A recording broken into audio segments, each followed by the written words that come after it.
sa Stigmaan dyan sa Nuapa Relic. Present Ultima Tres. Wala, bigyan. Lahat ng mga nanatili dito magingayo. Lahat nga pala sa lahat ng sponsor. So,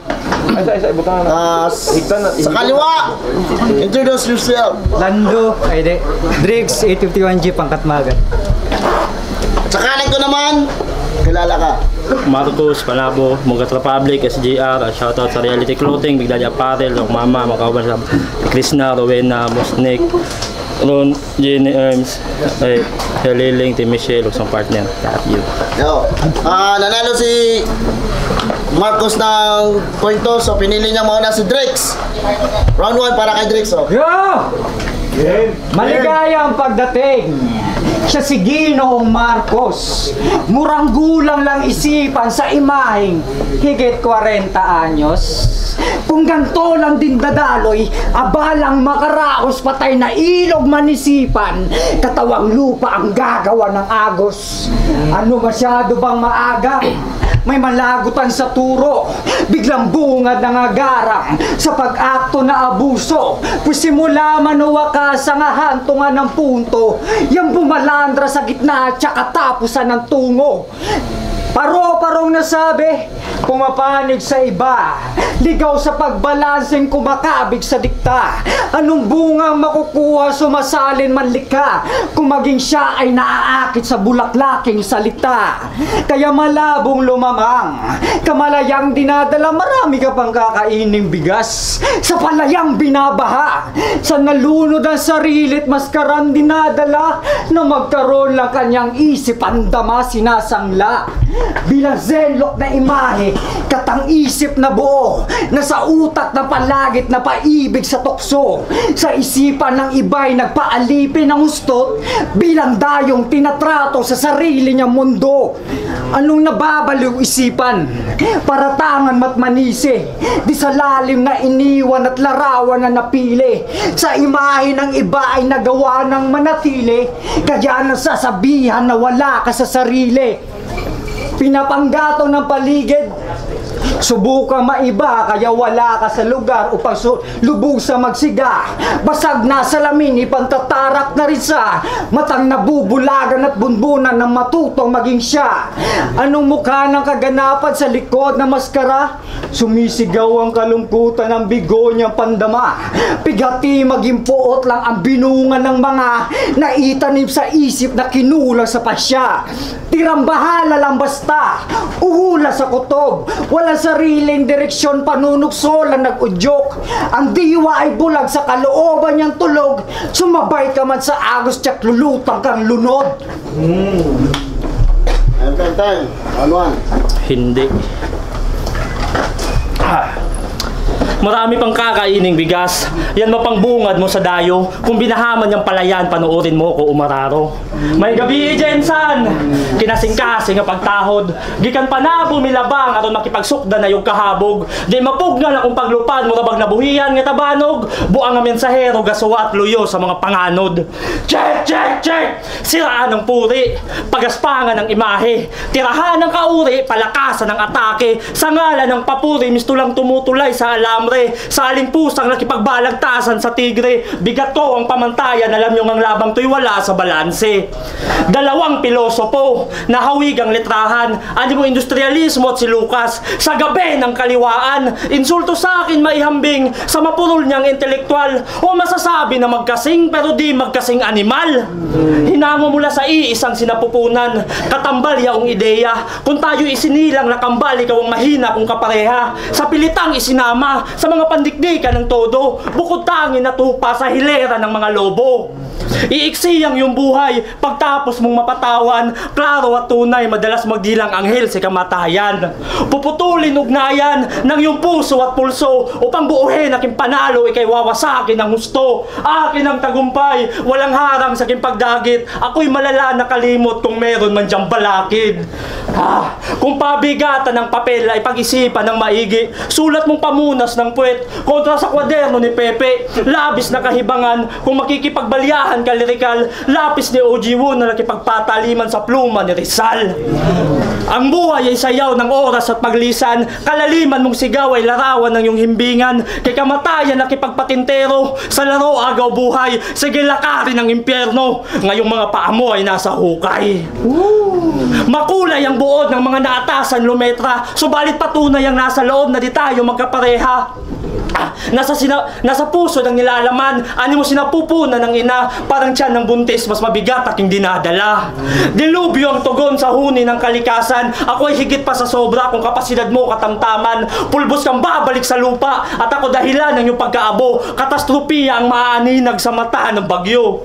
Sabog akong nagsusulat, kaya kadalasan wala sa ayos. Ultimo ako ay nagulat nung makita ang resulta pagkatapos. Ako ang tunay na Diyos, para patunayan ay hindi na nalunod si Noah sa bersyon ng aking Biblia.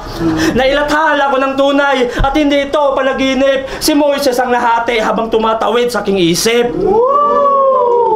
Pilit mang ikubli ay kusang dumudungaw ang sungay sa entablado. Bihasa na veterinaryo, puro kahayupan tinatrabaho. Ituring maladayo, palaisipan pa rin sino sa atin magiging alay. Naway nabatid mong di ako naparito sa digmaan para magpakamatay. Ngayon sino masibang? Ipakita mo ang mga bagay na magbubukod sa atin. Ngayon sino masibang? Ipaliwanag mo ang mga bagay na magbubukod sa atin. Sige, ipakita mo. Patunayan mong mas baliw ka sa akin. Hindi. Di ka malalim mag-isip. Malalim lamang managalog. Kaya kunwaring may alam, lang din kunwaring nahahakot. Na magkaroon naman yung ulong, dinisenyo lang sa batok, pag-iigib ka ng ideya at bungo mo ipang sasalok. Isang nabubulok na bungang hilaw sa pagtanggap, ganap ang pagkaligaw ng ligaw sa pagganap. Ilalahad pa ba yan o? Litaw pagpapanggap, anong daan sa pagkamulat, maging ikaw naghahanap. Salita man ay laliman, pinupunan na nung punto, kulang-kulang pang kinukulang pag inunawa ng buo. Para sa pag-ibig daw ko no, sinusumpa ngayong mundo, oo, basang-basa na yang inuulan panunukso. Kasi ayaw sa komedya, pero imahit kalagayan, dalas biruin ang tadan at realidad tinatawanan. Rason na pagkatuto, lagi pang ginagatasan na sa ibang dimensyon ka nga't sarili ang tinatakasan. Katauhay na kakatawa at kalukuhang manood, walang pagyabong na tanda, yaong bunga ay bulok. Paanong yamang natala kung gabarya lang ang tunog at sumisilong padapa, pagkabagsakan ay kulog. Wala kang dulot na sadyang nakakahubog pagsampa, wala sa hulog kung kaya walang mapulot sa kanya. Wala kang puro nagawa, kaya puro kaamba panauhing nababagot lang ang may tulog sa kanya. Kaya paano yan nanguna? May husay nga bang hawak? Isang hakbang ang kalamangan ay sa hukay nakaapak. Baka may init ang pag-ibig, pues patunay masasagap sa hangin umiit. Walang buhay kanyang alab. 30 araw may manilang, walang nabibilib. Mas batid pa nanahimik sa astat naging imik. Sa kwaderno pa pinilit pandama maiksiksik.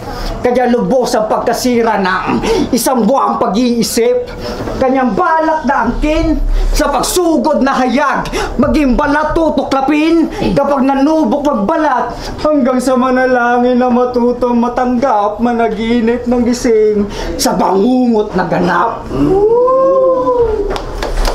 Ronto. Huwag naman ganun. Humingi ako ng laban para muling sukatin aking kapasidad. Kaso binigay may katandaan at malayo diferensya ng edad. Manunulat ka na nung mga panahong ako ay uhugin. At ngayong naabutan na kita, sige ngayon mo ako mamain. Sa tayog ng karanasan, respetado na yan, oo. Kung matagal ka nang nakikipagdaragan, patunay lang na masalaspag ka lang todo. Pagaan ng pagaan, na kayong umuga ng timbangan. Kalawangin na armas, ikipinaglumaan ng digmaan. Dekada ka nang nakikipagbalian ng sungay, sige ating ibalita. Sa larong dikdikan ng husay, titulo mo'y veteranong mahina, pambihira. maalat sa panalo, sawing palat tuwing salpukan, kung may aklat na nakalaan para sa talunan, ikaw ang pangunahing tauhan. Nilumot ka ng walang nangyayari sa karera mo, at ilang katotohanan na hubad, pilit pa rin kumakapit sa pangarap na pinagsisikapang matupad. Hanggang ngayon nakikibaka pa rin, dedikasyon mo'y mahirap mapunit, sobrang haba ng pasensya, parang manliligaw na masugid. Pero flip-top MC na ho siya, yun aking nabisto, kaso ikay namatay sa krus na parang Hesus Kristo. Sinapit mo kawawa, kahinaan ay litaw, nilapay ang tuna ng Jensa nung isdang oro naghalimaw. Pero panalo ka sa komento. Ayon sa sangkatauhan, sobrang haba ng round ni Cross tas ikaw ay tumupad sa usapan. Doon lang daw nagkatalo, kaya ka na todas. Parang masipag na empleyado, sobrang masunurin ka sa oras. Minsan ka nang umarte sa mas malaking entablado. Dapat ba akong mabahala kung ganun? Kung dalawang kabaro mo sa flip-top ang nilampasok at kinahon. O ayoko magyabang, subalit may dilang matabel. Kawawa sa akin nung nakapag 1 minutes, parang si Direkta at Mel. Gigil na magtanghal sa ng lupalo palagyan, mabenta mga paandar parang tindahan ng sasakyan, likas na sumasalungat sa daloy pag umarangkada na purbida, parang kamoteng motorista, ito'y tumakain ng linya. Maling kalkulasyon kung bigat ko'y sinuri ng tansyahan, guguhoy ang payat mong pundasyon sa mga ideyang nagtatabaan.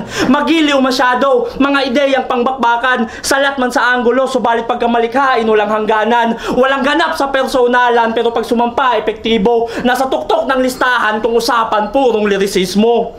Di nagtatago sa saya ng babae, walang nadadawit na bata, hindi umaastang salbahe na ang sulat sa mga inosente tumatama. Ayoko sa damayan, nais ko ng rektahan porbida, kaya ko magpabango ng pangalan ng di nangangailangan na baho ng iba. Panandalian na trabaho, pandikdikan kada dayo, pag-initan sa may bao, bali-bali ang mga braso, uwi ka ng baldado, pag planchado mga plano, sa piitan yan ikandado, kahit pag-igihan sa patindihan, iwan yan sigurado, sa palaliman agrabyado, pataliman pagalingan walang kaso, di na para magtalo, dito sa salitang gantihan ako ang liamado. Kinahiligan ng tao, mga hinain sa plato, kinagiliwan likha ko, kada laban armado, sa litrahan kargado, bawat takal tansyado, sa pambaliwan na handaan na tutong mga aso, buang na pandiinan ay sibili at bunga ng palabo. Pasakit ay sagad, walang kawala siyang tunay, at ang tanging kaligtasan mo ay kapahamakan ng mga mahal mo sa buhay. Alam kong nais mo nang mamatay, pero kailangan mo pa tong indahin ng sukdulan. Pasensya ka na, may huling ikot pa ako, di pa kita pwedeng tuluyan.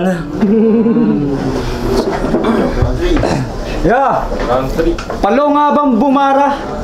O palola mag-isip pa ng ibang kahulugan, nababagot na pandinig, sa naitapon na walang kahit anong pampanginig, mas tumatama pa sa puntong ng babato lang sa silid, astang hayop sa galing, kahit tangi mong kasukat, sa limpusa sa ideya ng mga leon sa gubat, tumatakbo man isip, batid mo nga ang kupad, kaya tagal makuha ng hinahatid mong sulat.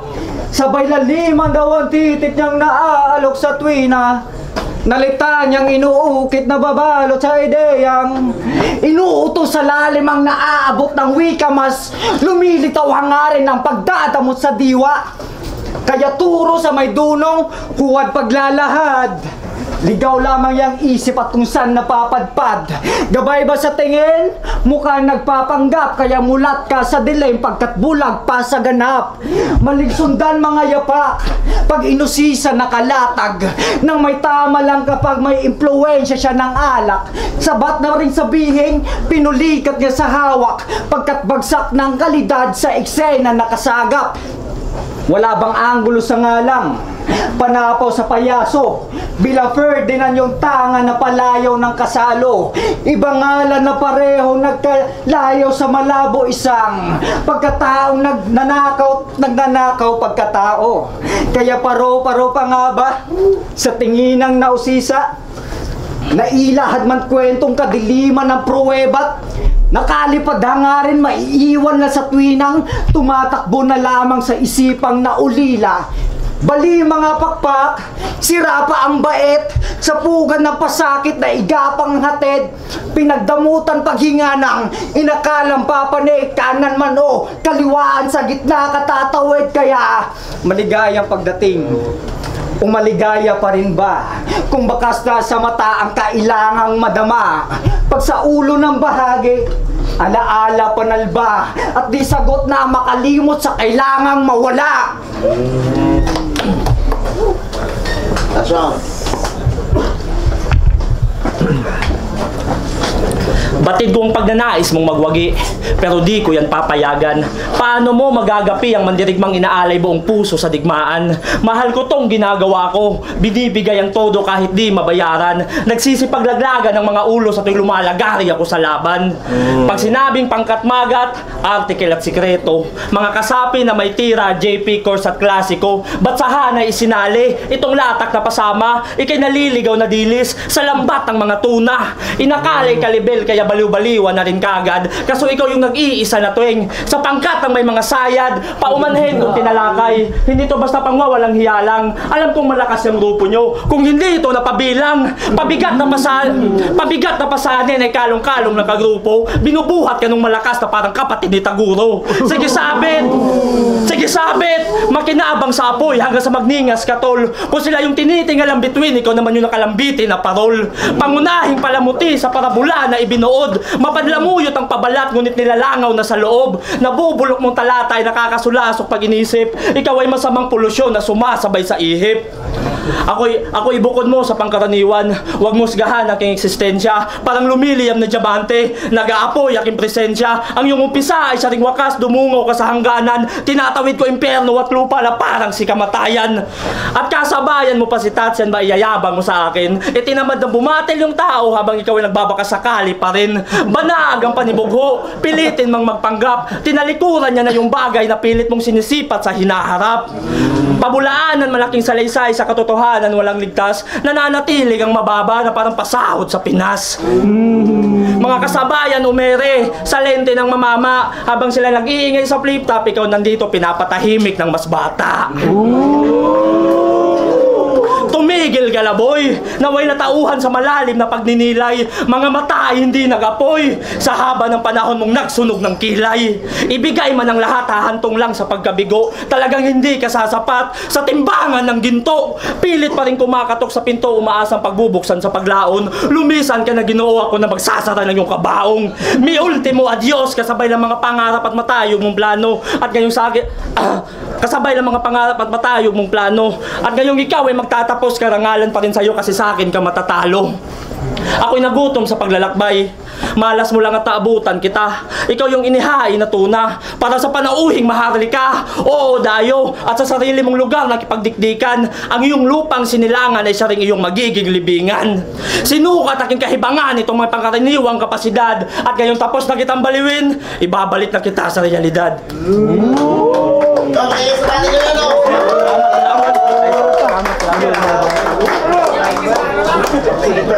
Paskalbo!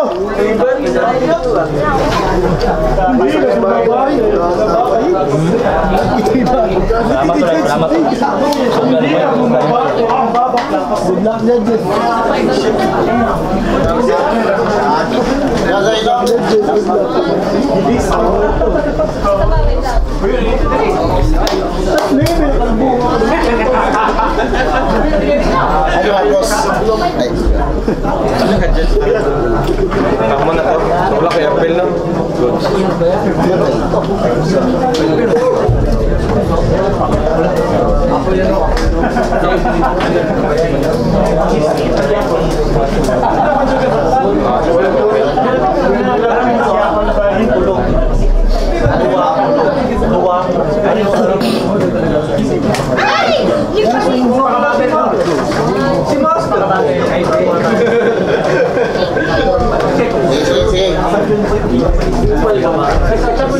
Hey, Andrea, tawin ko sila.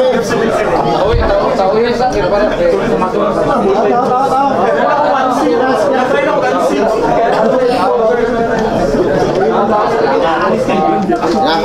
One, two, three, go. Eyo, this is Tigmaan Jensen Rock Battle League ulit. Sa battle ngayon, mag-ingay ulit ako. Cut.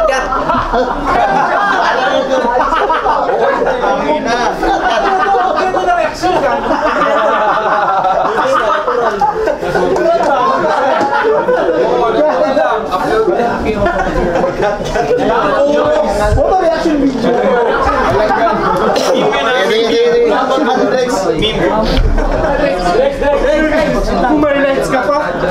Cut. Take two. Live ba? May naka-live art. Tulog pa ako.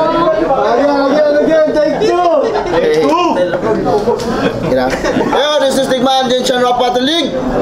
Ultima 3, magiging ulit sa battle na yun, oh. Boto ng Horado, 4-1 para kay Marcos.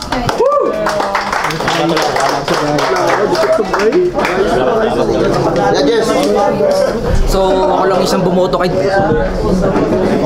So, Salmage, Heavyweight, sa MRBL. Ako lang isang bumoto kay Drex. Binasi ko sa round 1. Okay naman yung style nila, left field, dalawa. So, binasi ko na lang sa mali. So, binigyan ko siya ng 10 points. So, yung performance ni Drex, malinis. Binawasan ko lang kay Marcos yung sa slip-ups. So, binigay ko kay Drex round 1. Round 2, binigay ko kay... round 2 yung deciding factor. Pag abot sa round 3, binigay ko kay Marcos. Yung round 2 is, kung pwede sila itablock, kung hibla lang talaga yung lamangin, binigay ko yung kay Drex kasi yung kay Drex is rekta-rekta yung punchline, kay Marcos mahaba pa yung setup bago pumunta yung punchline yung pinurot sa Drex. Hey, yo, JP ng Tugmong Krimen, Pangat Magat. Bibilisan ko na lang. So, round 1 binigay ko kay Marcos kasi ang agresibo ng bigay niya. Si Drex yung first round kasi siya yung nauna. So, parang kinakapapa niya paano gawin din. Biglang pinakita ni Marcos paano gawing malakas yung presensya. So, round 2, bumawi si Drex. Tapos, laban sa round 2 ni Marcos, basta tripan ko yung pyesa ni Drex. Mas rekta, may punto. Pero nung round 3, doon na nagkatalo. Although, ang ganda ng ginawa ni Drex doon. Pero, kita naman siguro na sunod-sunod yung punchline na ginawa first half ng round 3 ni Marcos. So, round 1 Marcos, round 2 Drex, at round 3 Marcos ng siguro lamang ng bahagya. Hindi naman ganun kadikit pero lamang ng bahagya para sa akin. So Marcos. Shoutout pa rin kay Drex.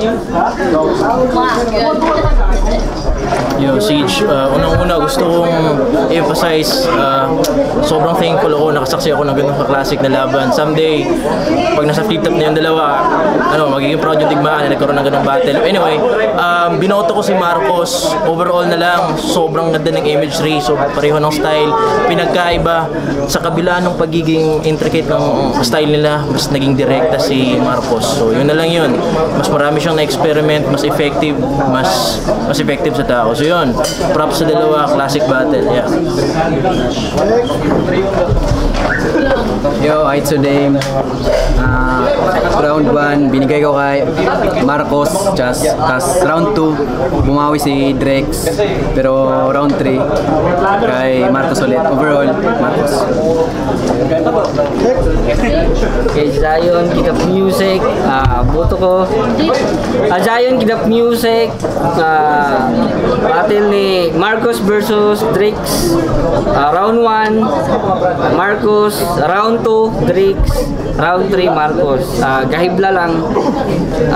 Sadyang nangibabaw lang talaga si Marcos sa huling round.